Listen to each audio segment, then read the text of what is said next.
Peace, everybody. What's good? This is our boy George Malachi Williams, and you are now tuned to New Media Today USA. Let's go. All right, everybody, look. I was sitting here looking at the Tyson Fury and Deontay Wilder fight that they had last year, right? I know, it's dead, it's over with, it's water under the bridge.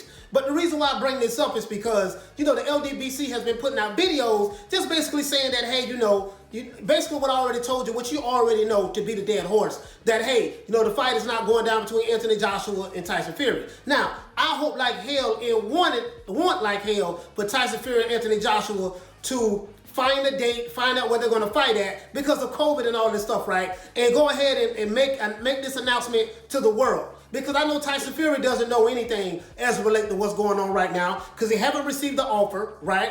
And, he basically, from what he's saying, negotiations are still the same way they were a year ago. So other than that, we'll see what happens with that. But I was looking at the fight again between Tyson Fury and Deontay Wilder. And what I noticed was, remember, leading up to the fight, I want you guys to put yourself in Deontay Wilder's shoes. And that's what I did. I had to look at it objectively and say, okay, let me be Deontay Wilder for a minute, minus the twerking and the excuses. When you fought Tyson Fury the first time, look how confident, Deontay Wilder was. He was very confident. He was coming forward. He kept getting stuck throwing his punches a lot because he'll try to throw a punch, but he'll get stuck because Tyson Fury had excellent footwork. He didn't know what to do. He was trying not to throw his punch out of position. He was trying to throw that right hand and he couldn't land it. Then the two times he caught him, he knocked him down. And of course, the 12th round, Deontay Wilder made a video basically saying, I knocked Tyson Fury out. That fight should have been waved off. My point is this. Who do you know get knocked out in the fight and get up within 10 seconds and beat the 10 count? Now, he said that Tyson Fury had a concussion. I gave that man a concussion. Okay, well tell me this. After he got up off the ground, off the mat, from the 12th round knockdown, what did Tyson Fury do? He immediately rushed Deontay Wilder. And when he rushed Deontay Wilder, and look at that fight, look at the 12th round after Tyson Fury got knocked down. Deontay Wilder's eyes got this big. They look like golf balls. Because when he seen Tyson Fury rush him and come forward and become front foot dominant, what did he do? He threw the jab, punched Deontay Wilder square in the face, and he caught him with the right hand. Remember, when he caught him with that right hand, he backed all the way up to the ropes. His eyes got real buggy, and he was dazed. The bell rung because he was saved by the bell. Remember that. Go back and watch that 12th round when he got knocked down. Okay, cool. So now, it was a draw. We get all of that. Now, put yourself in Deontay Wilder's mindset. I knocked this dude down twice. The 12th round, I almost got him out of there. So when I fight him again, I'm going to destroy this dude. So now, Deontay Wilder is at an all-time high psychologically because he's upset because he feel like it shouldn't have been a draw. He felt like he won the fight. Even though he lost 10 rounds, he felt like he won the fight, right? Okay, cool. I'm in my Deontay Wilder mindset. So now, leading up to the second fight, Tyson Fury had, a couple of other fights? And I think Deontay Wilder had a fight also. So after that, him and Tyson Fury got back in the ring the second time. But prior to them, remember the press conferences. Remember the press conferences. During the press conference, Deontay Wilder was talking trash. He was loud. And Deontay and Tyson Fury had a stoic look on his face. Basically, he was telling him, hey, look, this time I'm going to knock you out. So he's laughing. Deontay Wilder said, I don't believe you. Remember when he was talking to Radio Raheem? I don't believe you. You know what I mean? That's the famous video where he said, to this day, in it. You know what I mean? He was saying he don't believe Tyson Fury. You got pillow fists. You getting hurt me. Yada, yada, yada, yada, yada. So he was believing all of this. Put yourself in Deontay Wilder's mind for a minute. Just for 1 second. Minus the twerking. So in your mind, you beat this dude, you knocked this dude out, he got up, beat the 10 count, whatever the case may be, I'm going to do the same thing again. Now, but Tyson Fury energy is different. Tyson Fury said, I'm going to knock you out. Didn't nobody believe him. Even me, I didn't believe him. I'm like, man, Tyson Fury ain't going to fight like that. Because I haven't seen Tyson Fury fight front foot dominant in a while since he trained with Emmanuel Stewart. You see what I'm saying? Since he trained with Emmanuel Stewart back in the day. I haven't seen him fight like that in a long time, so I'm used to him dancing, moving around like a welterweight. You're a 6'9", 275 pound, moving around like a welterweight. No, fight like a big man, Tyson. Fight like a big man. So put yourself in Deontay Wilder's mindset. So let me go ahead and bring it on up right now. Get to the point. The point is this. When the second fight started, Look at how Deontay Wilder was looking, and look at how Tyson Fury was looking. Tyson Fury came to the ring on a throne with a king's crown on his head for the Gypsy King and a robe on his back. And when he got in the ring, and remember when Tyson Fury and Deontay Wilder met face to face in the center of the ring. You know how the judge, when the referee reads both sides of the instructions, they met in the center of the ring. Look at the stoic look on Tyson Fury's face. He was looking at Deontay Wilder like, your ass is in trouble. I'm going to destroy you. And look how Deontay Wilder was looking at Fury. And then when the referee said touch gloves, Tyson Fury didn't raise his gloves up. So when Deontay Wilder rolls his glove up, Tyson Fury hit it and looked at him like kind of nodded his head and went back to the ring. At that moment in time, me going back looking at that, Deontay Wilder knew something was different. He was in trouble. Now, Deontay Wilder's legs did look kind of shot. I can't even front. Was it his uniform? Was it the costume? No. Maybe he overtrained. I don't know. But what we do know is this. It wasn't the water. He wasn't drugged because they tested him right after the fight, him and Tyson Fury, and he had no illegal substance in his system. So that kills the Mark Breland theory with, drugging the water. Tyson Fury, quote unquote, didn't have any egg weights in his gloves. If he did, how come Deontay Wilder did not sue him for assault or battery or cheating, having egg weights in his gloves? How come he didn't sue him for that? So as a matter of fact, he didn't even sue for that. He went to arbitration. He's trying to get, apparently nothing is going in his favor with the arbitration because we haven't heard anything about that. But the LDBC don't even want to address that. They keep talking about this arbitration. We haven't heard anything about it. So apparently it's not going this way. But my point is this here. Look at the fear in Deontay Wilder's eyes and this picture that I have behind me. And look at the fear in his eyes. Do that look like a man who wanted to rematch this same guy for a third fight? Ask yourself that question. Now, to Deontay Wilder's credit, he did exercise the rematch clause 1 week after that brutal loss to Tyson Fury. He did activate the rematch clause. Now, the problem was Deontay Wilder had surgery on his arm, and they never solidified a date. And he had a certain time frame to make this fight happen within the rules and ramifications of the agreement, of the clause. He had a certain time frame. That time frame came and left. Now, if you had to fight Tyson Fury, you have a rematch clause for a third fight. That is true. Deontay Wilder did activate the rematch clause a week after he got his ass whooped by Tyson Fury in the second fight. That is true. Now, why they didn't fight within the time frame? Why they didn't fight between February after he lost until the end of 2020? Explain that to me. Whose fault was that?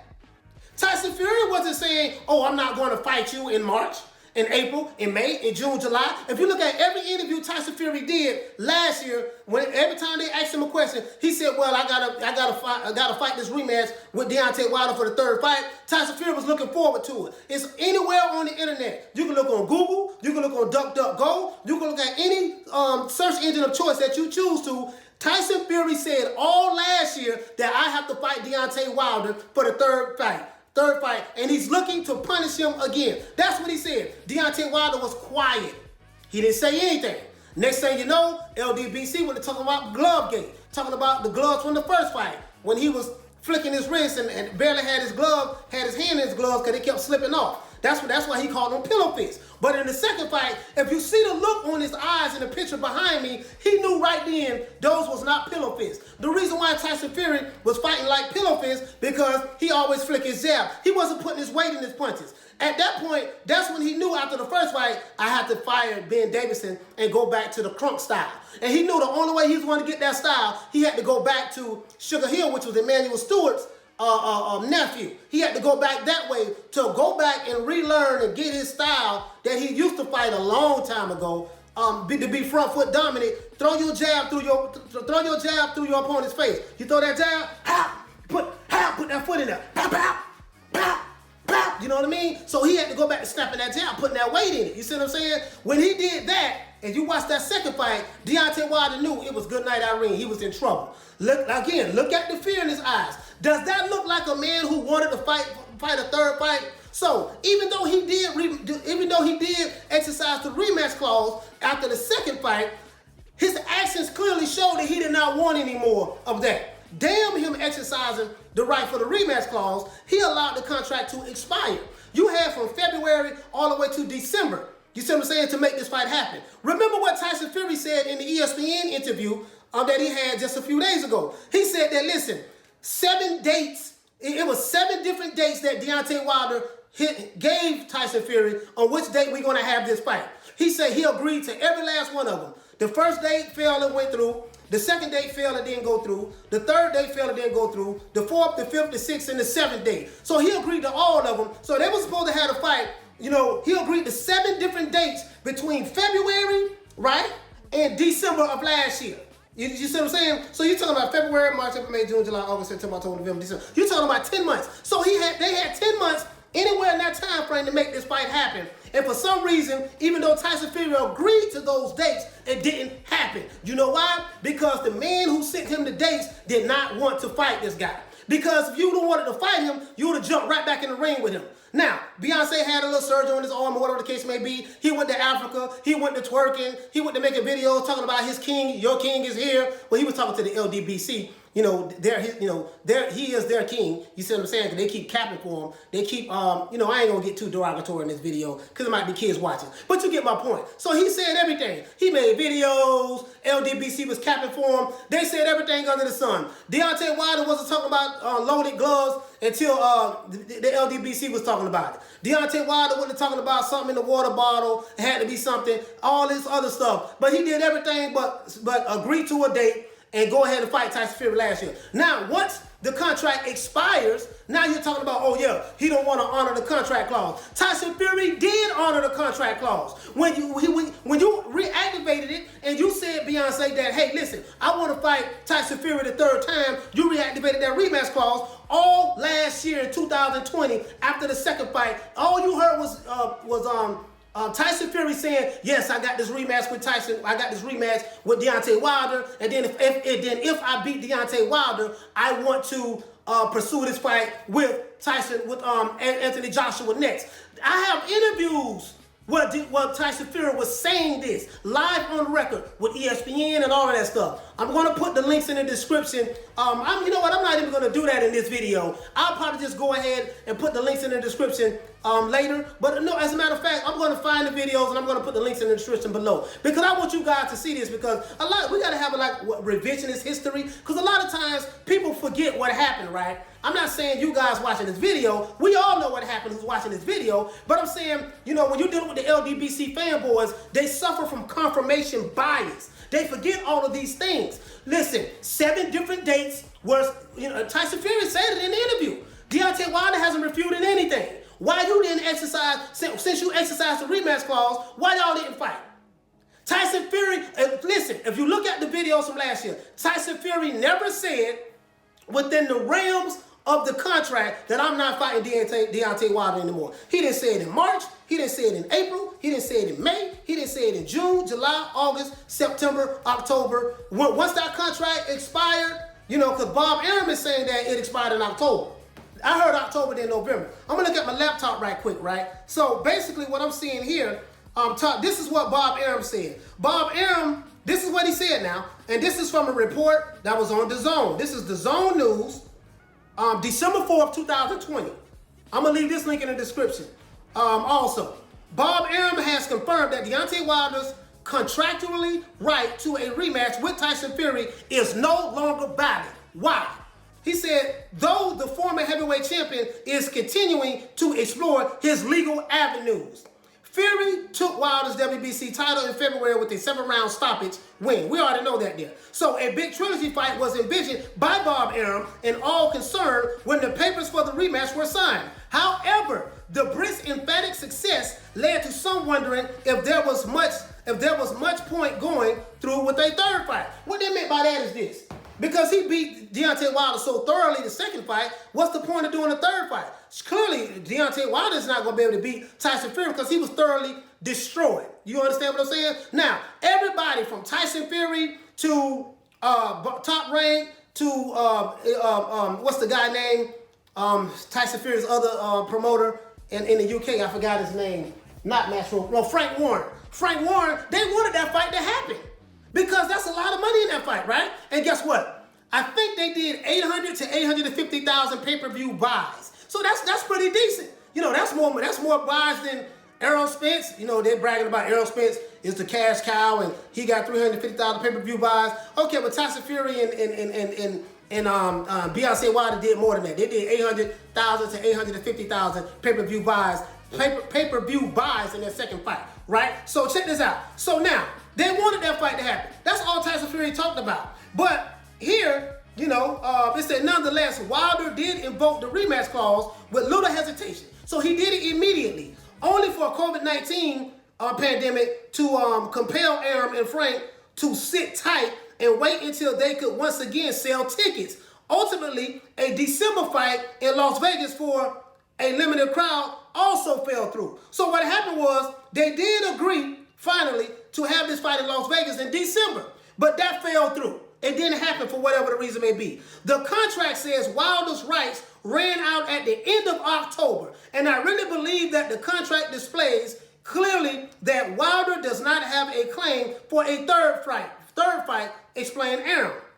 Wilder had some surgery, but that was taken care of in the contract. A 90-day delay from the date of the proposed rematch in July, and that's ran out. You see what I'm saying? So now, they took into consideration, they factored in, hey, okay, Wilder had surgery. So we're going to give him a 90-day delay to, you know, to recover from that, right? So that killed all of that. So what happened? You know what I mean? So it's one thing to bring a claim, and it's a second thing to be successful. This is what Bob Arum is saying. He said, I believe that Wilder has no rights any longer for a third fight, and therefore a claim will be denied.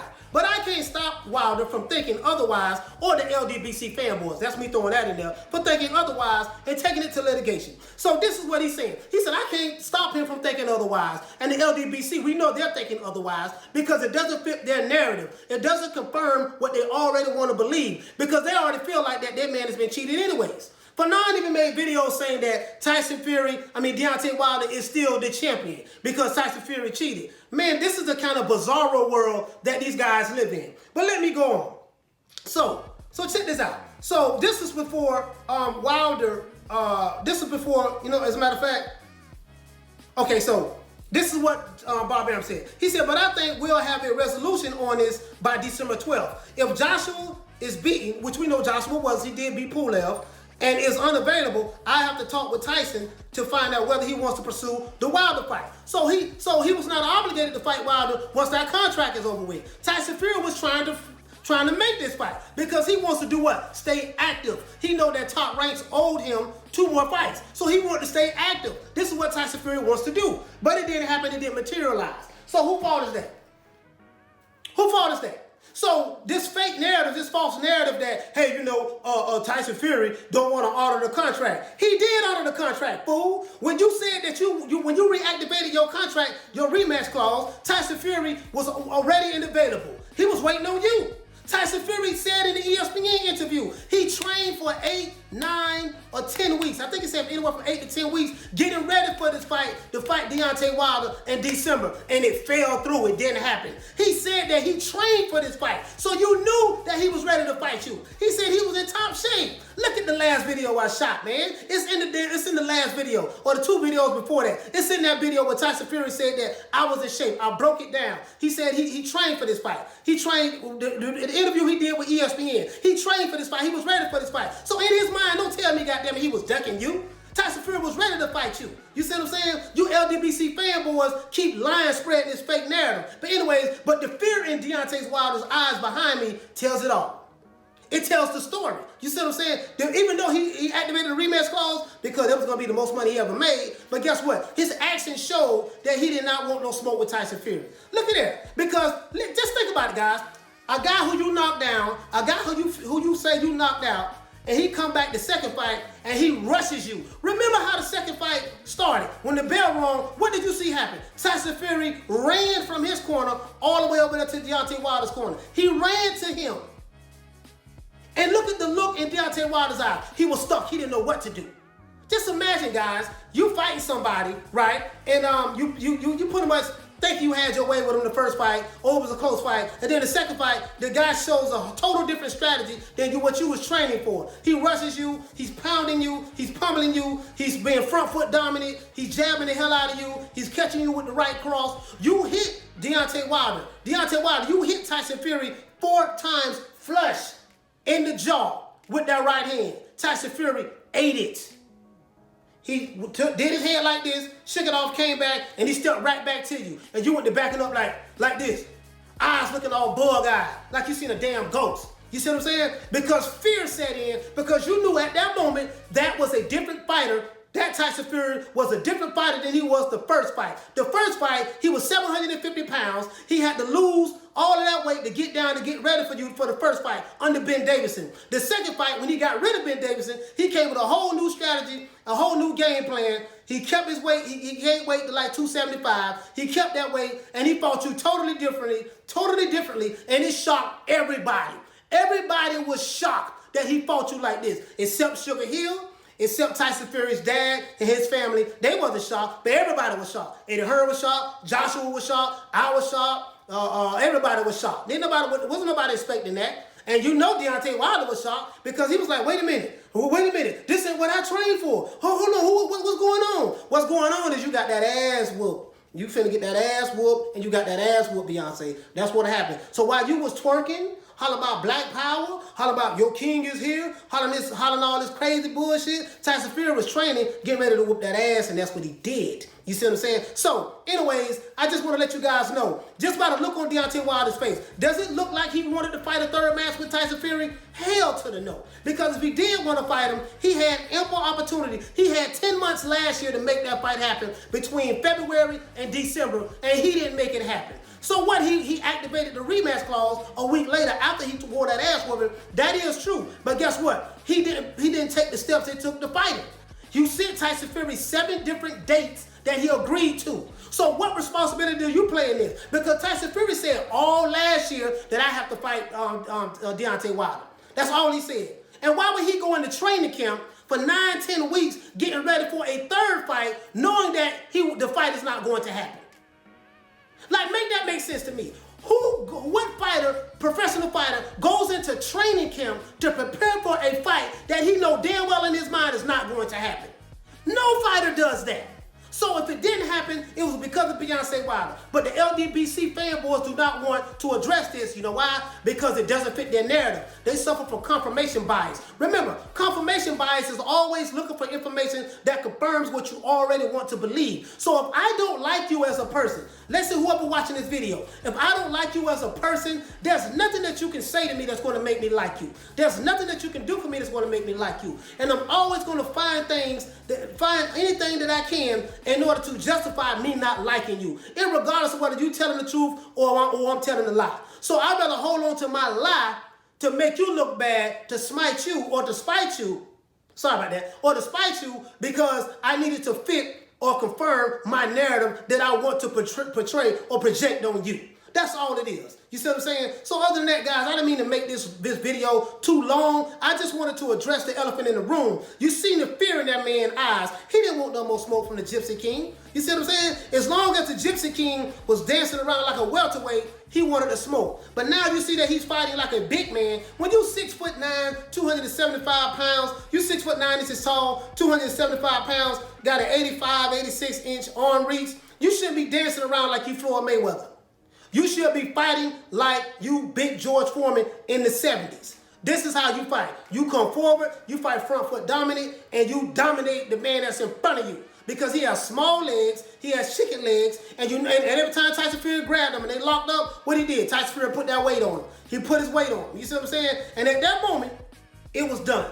I got another video coming up where I'm talking about Deontay Wilder and another fighter that I really think he should stay away from because the blueprint has been laid out on what to do to Beyonce. When he wants to twerk, you go to work. Other than that, this is our boy George Malachi Williams representing for New Media Today, USA. Boxing and peace. Man, I'm out of here, bro. Let's go.